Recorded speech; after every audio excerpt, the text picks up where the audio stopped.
Европската унија не е изградена на гаранции, туку на доверба. Вака гласи одговорот на еврокомесарката Марта Кос, која денеска ја посети Македонија, за тоа дали незината изјава дека никогаш на земите кандидати не им биле давани гаранции дека во процесот на преговори со Европската унија нема да има друг спор, подразбира и билатерален спор.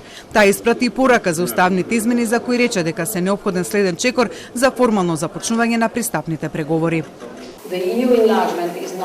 Проширувањето на ЕУ не е изградено на гаранции кои што се даваат однапред, туку се гради врз доверба, обврски, посветеност, нивно исполнување и работа.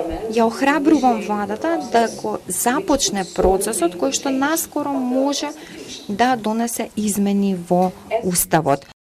Кос за тоа како да се изгради доверба со земја членка која не го признава македонскиот идентитет и јазик, одговори дека таа нема рецепт како, но оти постојат начини. При тоа порача дека градењето доверба не е само со една земја членка, туку со сите 27. Довербата е важна, но како ќе изградиме довербата? Нема рецепти за тоа. Јас не сум она која што може да ви дава совети за тоа како да изградите доверба со вашите соседи. Но она што го знам е дека колку повеќе доверба имате, толку полесно ќе напредувате низ пристапниот процес. Како може да изградиме довербата? Можеме да изградиме довербата не само со добри зборови, туку и со добри дела. Може да градиме доверба со избегнување дејства и зборови кои што може да зголемуваат тензија. Може да ја зголемиме довербата кога ќе го почитуваме меѓународното право.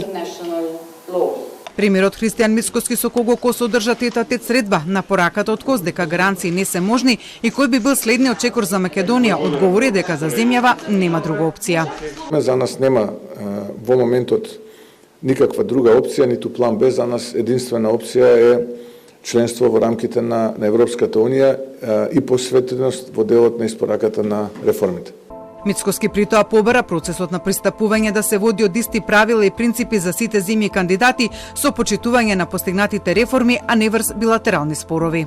Истовремено очекуваме европската интеграција да остане процес кој се темели на јасни критериуми, на вредности, на исполнување на реформските обврски, а не процес кој ќе биде оптоварен со билатерални прашања што создаваат неизвестност и фрустрација кај македонските граѓани. Затоа денес е важно да постои доверба дека процесот ќе продолжи според истите правила што важат и за сите други кандидати и за сите држави кои што биле кандидати. Кос денеска од владата испрати пораки за реформската агенда од планот за раст со очекување дека до 15 јули ќе бидат спроведени сите 100% од 10 реформи за кои истече рокот до 30 јуни, поточно дека изборниот законник ќе биде донесен. При тоа таа ја пофали Македонија за забрзувањето на темпото на реформите, велики дека таа сега се наоѓа на ниво на најквалификуваните изведувачи, при што рече дека реформите се национален проект и од истите треба да се вклучат во тој процес, вклучително и собранието. Таа најави дека Македонија ќе добие дел од парите кои ќе се распределуваат, а кои не ги потрошија другите земји кандидати од планот за раст.